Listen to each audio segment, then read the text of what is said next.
Hi everybody, it's DDK here, and I have a Wansanity demo. CPM TDM is the game, and yeah, I had some recommendations to do some of these games to kind of capture the pretty much the prime of CPM TDM, as CPM TDM was quite big back in its days. This is 2003, the Wansanity time period, and I have no idea what to expect really. I have no idea who to follow, but this is a game. This is a game between Abuse and AOP. I don't even know what AOP means, but let's have a look at the lineups. So we have Mephit, TM, Citizen, and Lantern for Abuse, and for AOP we have Tim, Mephit, yrim, and viju. Now I recognise yrim and viju, and I recognise the names Method and Citizen, but this is a real stretch to my memory because I actually started playing TDM in OSP in 2003, and before that I had no idea about the online scene, so this is actually before my time, which is pretty nuts. So right, let's just jump into this. Let's go with Citizen. Why not? The map is CPM 21. Prepare to fight. Let's up that for. 3, 2, 1, fight. I may have to pause it a bit because I couldn't find a follow power up button, so I have no way to automatically follow the power up, so I'll have to pause and switch to the power up, whoever takes it. And remember, this is CPM of 2003, so a lot of the settings are different to what we're accustomed to. The rail will still be doing 100 damage back in 2003, and I don't think it's been adjusted down to 80. I think that was a much more modern change. Maybe 2007 that got changed, and 2006 perhaps. Let's pause and find Method. I knew I should have gone with Method, damn it. So Method just got the quad, you got the BS as well. Both parrots spawning at the start of the map. I believe between what is it? It's like between 30 and 45 seconds. You know, the timer counting downwards. So that's when the parrot will spawn, the period when it will spawn.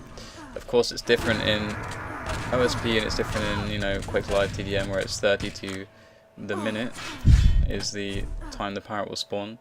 So it's a little bit more reliable in CPM, which I think is a good game feature. I think, to be honest, either it should really spawn at the beginning, or you should have more certainty when it's going to spawn. I think 30 seconds is actually too much time, because I think that it's too much. It makes it too luck based, and I don't think anyone likes that. Well, some people might, but I don't think it makes any sense, because if you're a team that happens to like just go there, you know, straight away and it spawns instantly, then it's like whoever's closest to it can get it.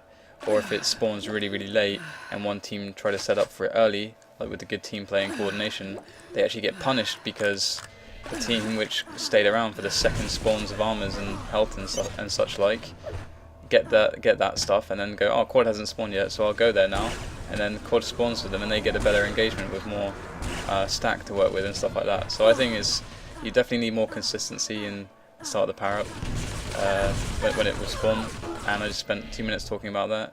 Fuck yeah. And now we've got the red pickup from Method, if we actually follow this game. And we might as well stay on his POV, as he did just pick up red and he's got plasma to work with as well. So we've got, let's see, quad is every 1.5 minutes I think, unless it's different in 2003, I don't actually know, we'll find it out momentarily. Method killing some dudes at the yellow area, so this is usually a decent area to keep control of, and it's not too difficult to actually keep control of this area. A yellow and a rocket spawning there, so running between this area and red, if you have the red time, is often a good strategy, as it's an easy area to attack. It's not super easy to hold, and obviously like the red is really strong too, so that's something that people do in the modern age of CPM, is just running through red and then sweeping this yellow area and cleaning it up from enemy players. So yep, BS is going to be spawning. BS is every other or it's like every 3 minutes? I think it's every 3 minutes, whereas every 90 seconds for the quad. And we've got Mephit again. So he seems to be the power up man for abuse right now, and he does get the double power up. So let's see what he can do with it. Managing to find some guy. Who is it? I have no idea. So there's no death messages. There it is, yrim. Managing to kill that teammate with a grace, a kind of grace never seen before in CPM. And yeah, just running around, just trying to sweep all these major areas. Quite standard stuff, really. And we'll find some more players and get taken down very low, but the health is going to be there for him, so it's no problem at all. And with that said, though, he is pretty weak and he's been pursued, but still he stays alive. He's got to be careful. Gives away his position with that rail. I think maybe he could have actually escaped there. He'd been a bit more stealthy, and picking up that GA is not going to really give him too much, so he's just going to wait for the rail. And another on CPM 21, another viable way to play this map is to have one guy running this rail area and the mega, because also he can also like get onto that yellow which is near the quad, as that's not very far away, and the rail is a pretty good weapon. If you're hitting with it, then you should be able to control that area pretty well. And you also get a shotgun spawning next to you, so it's a good finishing weapon too. So it's a natural area to kind of hold and gravitate towards. Mephit again with the quad steal. Let's switch over to someone else. Let's see who else is doing well. Well, okay, it seems like Mephit is the guy who's playing the best, but let's go to viju. Let's find viju. Viju, the probably most known for CTF, but he's been around and played pretty much everything. And he's always been around, as far as like my memory goes. Like he's always at every Quake one, or every Quake one I've seen, and he just seems to be a prominent figure in the Quake 3 scene, just generally. I don't know about his previous history, if he was a Quake World player or maybe a Quake 2 player, God forbid. So just trying to get a bearing on this red area. My voice is very croaky today, I apologise for that. So he does get taken out. So it looks like I hesitate to say whether or not Abuse is controlling that area. But let's switch back over to let's switch to Lantern. Then he seems quite stacked at the red area. So he does seem indeed to be controlling this red area and seeing what's up by just holding this. One thing again, like modern teams or a more contemporary way to play this is to basically just time the red to the second and sweep it when it spawns. You don't like, instead of actually waiting around that area, because the positioning isn't actually that good at the red area. People will wait around the kind of LG area and then drop down and then take the fight. And there we go, perfect timing on the quad. Absolutely perfect, spot on by Lantern. And Lantern's going to be running this quad. We'll pick up a few frags at this rail and mega area, but doesn't manage to kill the guy who takes the mega. So he's going to try and sweep around to this yellow. And as we talked about before, it's quite important to sweep between the red and that yellow area. But yeah, this is the usual. This area here is like usually where people will try to hold red from in modern TDM, because like if you have the red and enough weapons, like if you have LG, this area is really open. As we can see, he's using the LG here. It's a really good area for the LG. So you actually want to control the LG and drop for red and sweep it when it spawns, and then go back up to LG to make sure that you've got LG and that you can also peek into the mega room. My goodness, peek into the mega room when it spawns.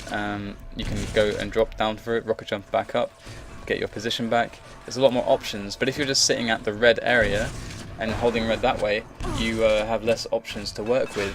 So that's one of the reasons why in the more modern TDM, that's what people tends to be the optimal thing for people to do. And Lantern's still alive, and he is still in this red-yellow area, but he will finally get taken down. And quad is, I think, spawning soon, and it's a 9th rank difference. And if we just pause this and find out who got the quad. Okay, so it's Mephit with the quad, and I mean Mephit getting a lot of quads. It seems to be all about Abuse as far as power-ups are concerned. AOP not really getting much in the way of things.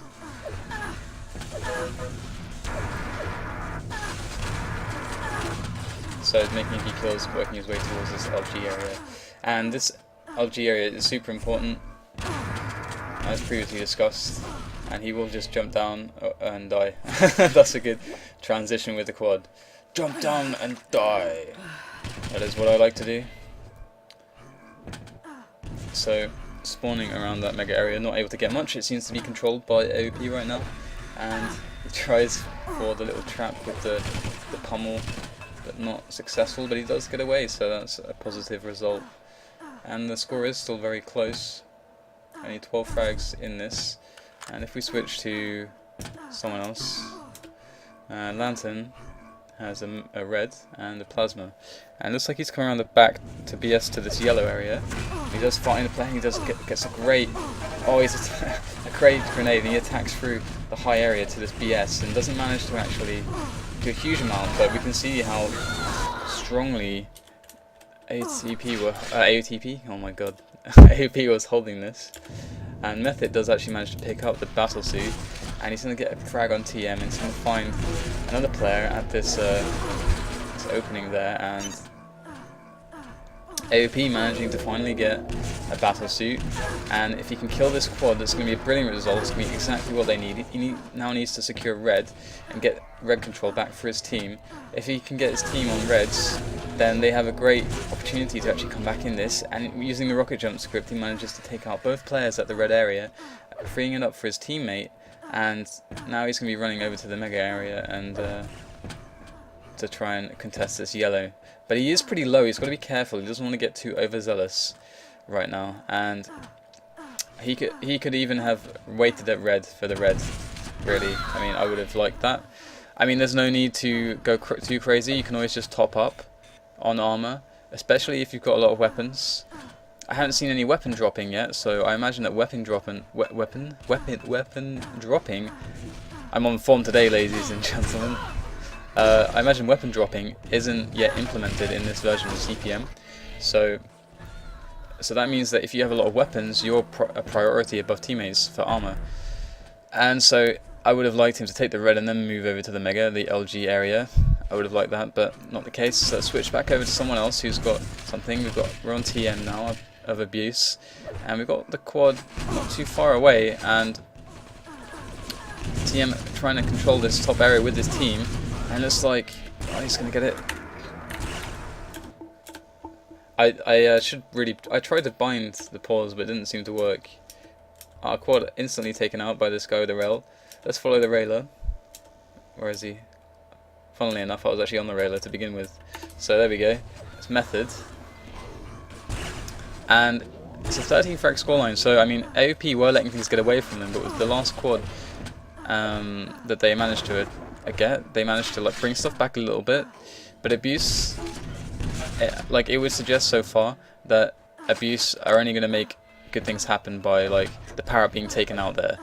Like AOP really need to get these power ups if they want to get the game back in their hands, if they want to stop the separation of the scoreline, if they want to bring it together in frags, they need to get these power ups. And so it's a great result for Abuse, and it seems like Mephit isn't able to push into this yellow area yet, but he's going to keep trying, and he can keep poking away with that rail if he chooses to do so. And he's got so many weapons to work with, all the major weapons, rocket, shaft and rail, and there's a shotgun there for him if he wants it. A shotgun is like a brilliant weapon in this game. I mean, it's a great weapon in all Quakes, but in this game with the instant switch, it can be such a powerful weapon if you use it right.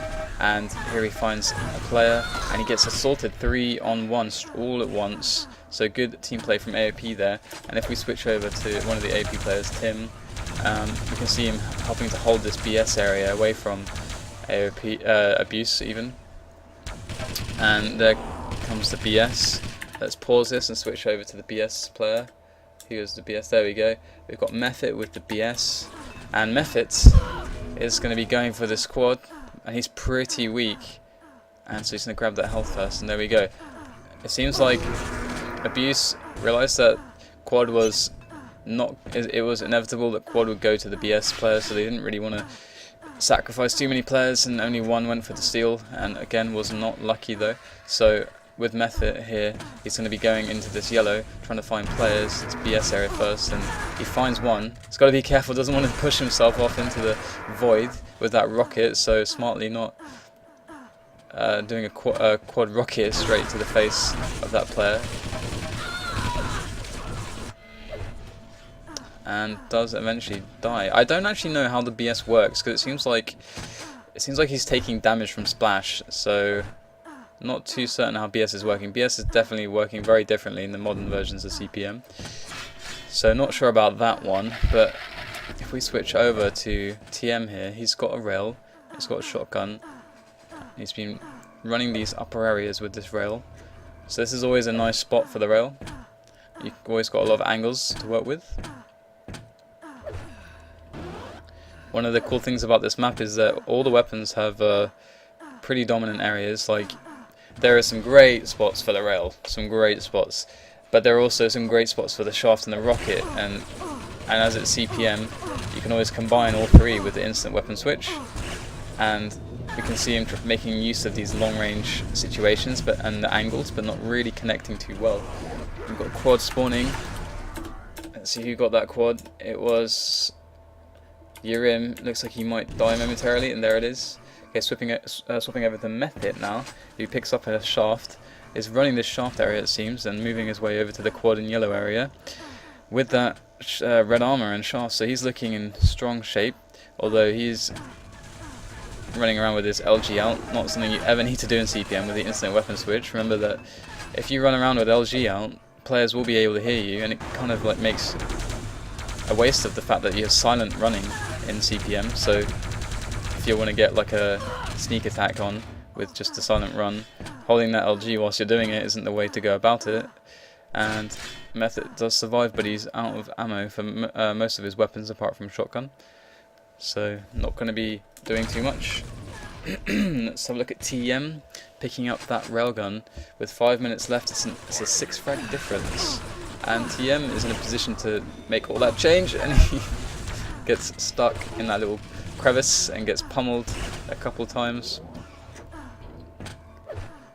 So we've got power-ups coming up soon, and TM with that rail is going to be hopefully looking to try and snipe some dudes, abusing the range. See, it seems like a good setup from Abuse, and they managed to get the BS. Let's switch over to the BS player. And Mephit now, it's all on Mephit. Mephit really needs to solidify their advantage, to solidify the lead. They really need to deal with this quad, either kill it or take it, and Mephit gets the kill on it, and he loses no armor in the process, and he's going to be able to follow this up with some frags. So it looks like a great situation for Abuse, and they're looking strong in to finish this game off with a good lead. So moving over to the higher areas, he is kind of low on ammo, so he's got to be careful. His main weapon, the shaft, he has no ammo left for it, and there is the self hack, so he's going to be going for that maybe. Nope, he is going to pursue this player and does take down Tim at the yellow area, and will pick up that yellow if he wants to. Yes, there it is. So he's got control of this area, and he's got the rocket launcher now, so he's going to be in good shape to basically run this if he chooses to do so. However, he does get taken down at close range from an enemy shotgun player, and that's going to put him in a position of a new spawner. And if we move over to another player, let's check out his squad. Let's check out viju for a bit until this next power up. AOP actually doing a good job. Like, they're actually preventing Abuse from making too much of that last power up. And AOP have actually gained some frags and kept it relatively even. So if they actually manage to get this next power up, they're looking in a position to maybe, be able to take the game. They're keeping themselves in this, that's for sure. viju looking in good shape for a quad. Better get on it though, and he doesn't manage to get on it. If we pause and switch over to the power up, this is pretty ghetto. Bring down the console and someone to manage this. So Citizen of Abuse does get the quad again. I mean, Abuse are just so powerful on the quads, and AOP are doing well keeping the scoreline close, but if only they were half as good at getting the power-ups, they may even be winning this game. And the coordination and power-up prize goes to abuse, I'm afraid. And as Citizen runs through these upper areas, cleaning out the areas of importance, it is looking like an abuse victory right now, as they have now gotten over 20 frags ahead, 21 frags ahead. For the first time in this game, they've made a massive lead for themselves, and with 2 minutes left it's definitely doable, but AOP have to make something of themselves now, and they can't really wait around too much. This next quad is going to be crucially important for AOP. They absolutely have to get it with a guy who has armor and weapons, and if they don't manage to do that, then it's all over. And Abuse make this attack onto the BS, and it seemed almost too easy. They have great coordination, great team play, Abuse, and they're just making stuff happen all the time. You could even make the argument maybe that the individual skill is in favour of AOP, but the team play and coordination is far superior for Abuse. Citizen finally managing to kill that enemy quad carrier, and with 1 minute remaining, that is all she wrote. So, this was interesting, what with my croaky voice, and with the 2003 CPM TDM demo of, from Wansanity, this is pretty interesting. I mean, I've never looked at these older demos of CPM TDM. When I've always played CPM TDM, I've just pretty much worked stuff out by myself. I mean, coming from the Quake 3 OSP background, everything is pretty much the same. There's just a little bit more flexibility in movement.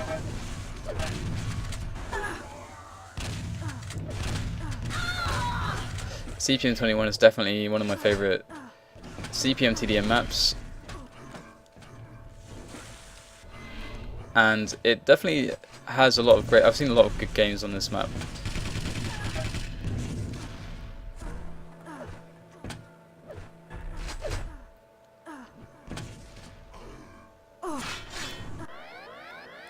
Having the alternating battle suit is definitely an interesting feature of the map, and it's a way for the out of control team to get back into the game, and having like mitigating factors to control like that is very important for creating a good map. So whoever made CPM 2021, hats off to you. Yeah, I hope you guys enjoyed that blast to the past, and I don't know how much more CPM TDM I'll be doing, but we'll want to be covering as much of the older games and the kind of classics as possible, because I think it'd be nice just to have those stuff up on YouTube and there for people catalogued. Well, cataloguing, who am I kidding? I'm not really cataloguing anything, but as far as just having it available on YouTube, that'd be cool. So I hope you guys enjoyed that. I'll make more VODs and stuff like that. So I might be doing some games next of more recent things, like, someone said Rocky sent me some demos recently, so I'll probably look at those, as I want to try and help the current community as well as show people what the older stuff was like. So stay tuned for more, and see you guys later.